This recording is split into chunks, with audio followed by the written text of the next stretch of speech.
สถิติ5นัดล่าสุดทีมชาติไทยกับทีมชาติลาวทีมชาติไทยชนะทีมชาติลาว 5-1 แล้วก็ชนะทีมชาติลาว6-0แล้วก็เสมอ 2-2 แล้วก็ชนะ 2-1 นัดล่าสุดก็คือเสมอกัน 1-1 เนาะพี่น้องเนาะกราบสบายดีและกราบสวัสดีพ่อแม่พี่น้องคิดว่าจังไดเนาะพี่น้องเนาะมื้ออื่นเนาะวันที่25เนาะพี่น้องเนาะเวลา 20:00 นอยู่ที่หลัก16ประเทศลาวเนาะพี่น้องสนามกีฬาแห่งชาติอยู่ที่ประเทศลาวนั่นแหละเนาะพี่น้อง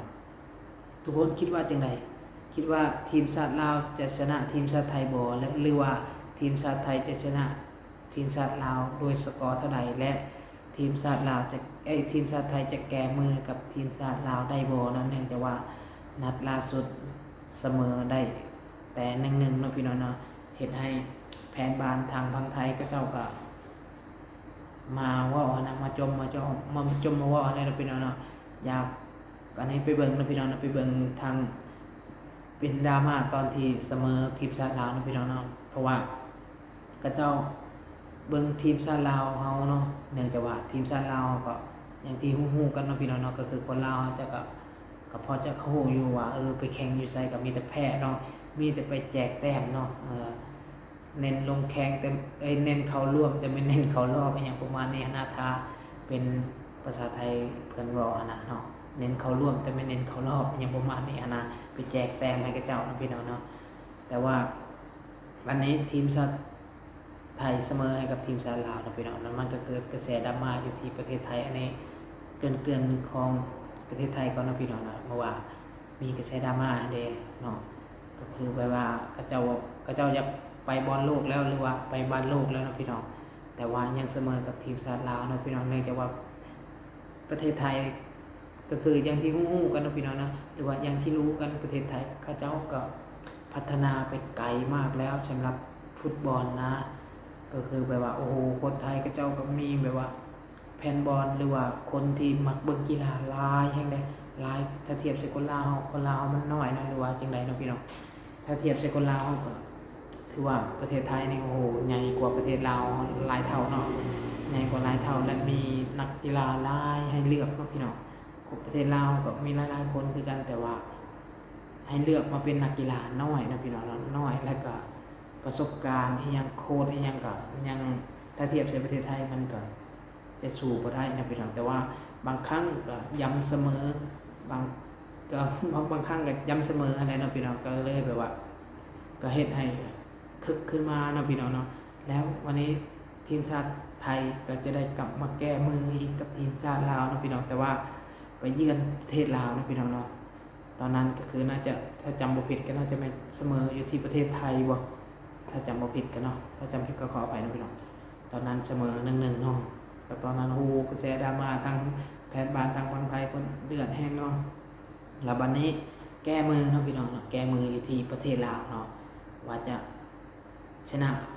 ทีมชาติลาวคาบ้านหรือว่าจะเสมอหรือว่าจะแพ้หรือว่าจังใดเนาะพี่น้องเนาะมื้ออื่นก็ได้เบิ่งนำกันแล้วเวลา 20:00 นเนาะพี่น้องเนาะอยู่ประเทศลาวเนาะบัตรเข้าชมก็น่าจะแม่นต่ำสุด 100,000 เนาะแพงสุดก็จะแม่น 200,000 ว่า 200,000 กีบเนี่ยประมาณนี้เนาะ 200,000 ก็ประมาณ100,000 ก็ตีสักประมาณสัก100กว่าบาทเนาะ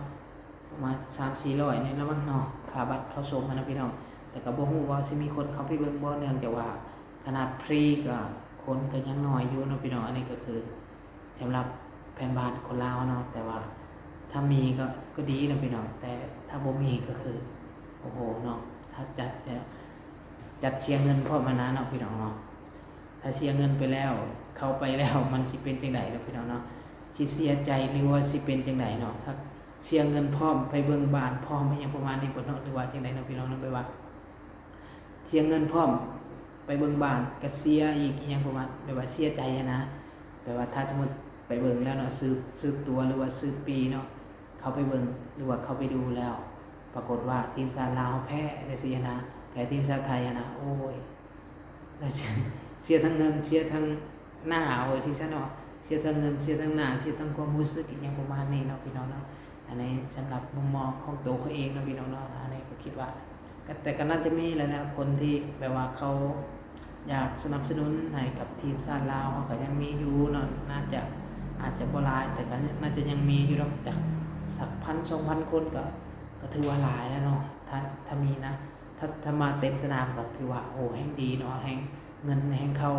กระเป๋า3,000 บาทเตะแห่งชาติลาวหลายก็เฮ็ดให้ไปพัฒนาก็น่าจะดีเนาะอันนี้ก็น่าจะดีเนาะพี่น้องเนาะ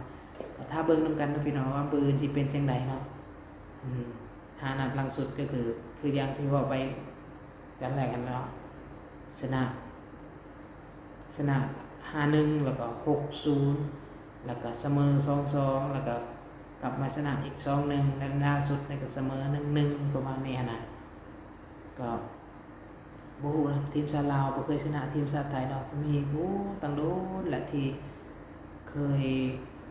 ยเห็นคลิปเนาะแต่บ่เคยเบิ่งดอกน่าจะโดนแล้วล่ะแปลว่าทีมชาติลาวชนะทีมชาติไทยเนาะโดนแล้วบัดนี้สิเป็นจังไดเนาะมื้อนี้ถ้าเบิ่งถ้าชมนํกันว่าสิรอดหรือสิร่วงคิดว่านะพี่น้องเดี๋ยวเบิ่งนํกันว่าสิเป็นจังไดเนาะพี่น้องเนาะผู้ใดที่อยู่ใกล้ๆหรือว่าอยู่ใกล้แถวสนามกีฬาหลักสนามกีฬาแห่งชาติหลัก16เนาะพี่น้องเนาะก็อย่าลืมไปให้กำลังใจทีมชาติลาวเฮานำเด้อพี่น้องเด้อถึงอาจจะเสียอันยังเจอว่าเสียเงินเข้าไปเบิ่งก็อย่าลืมเนาะอาจจะบ่ซื้อ200,000ก็ซื้อ100,000ก็ยังดีเนาะพี่น้องเนาะสำหรับแฟนบาลหรือว่าคนลาวเนาะอย่าลืมไปให้กำลังใจทีมชาติลาวและก็ให้กำลังใจชาติลาวเฮานำกันนะพี่น้องนะด้วยการสู้กับทีมชาติไทยในครั้งนี้บ่ฮู้ว่าผลสกอร์มันสิเป็นจังไดหรือว่าสิออกมาจังไดเนาะก็อย่าลืมเข้าไปให้กำลังใจให้แน่เนาะพี่น้องเนาะสำหรับพอแล้วอยู่ประเทศไทยพี่ก็คงบ่ได้ไปแล้วเนาะพี่น้องเนาะก็คือติดเวียกติดงานเนาะอีกอย่างก็อยู่ไกลจากบ้านเกิดเมืองนอนของข่อยเนาะอันนี้ก็อยากจะพากถึงพ่อแม่พี่น้องที่อยู่แถวๆใกล้ๆนะคนลาวเนาะอย่าลืมไปให้กำลังใจให้กับทีมชาติลาวเฮานำเด้อพี่น้องเด้อไปเสียเนาะไปส่งแห่งใจแห่งเสียเนาะเพื่อจะมีกำลังใจหรือว่ามีแรงสู้ฮึดกับคนไทยนะพี่น้องเนาะกับเบิ่งนำกันนะพี่น้องว่าจะรอดหรือจะร่วงก็ถ้าเบิ่งมือเนาะสิเป็นจังไดก็ติดตามชมนำกันนะพี่น้องเนาะโอเคนะพี่น้องเนาะบ๊ายบายนะพี่น้องขอบคุณกับใจทุกคนนะพี่น้อง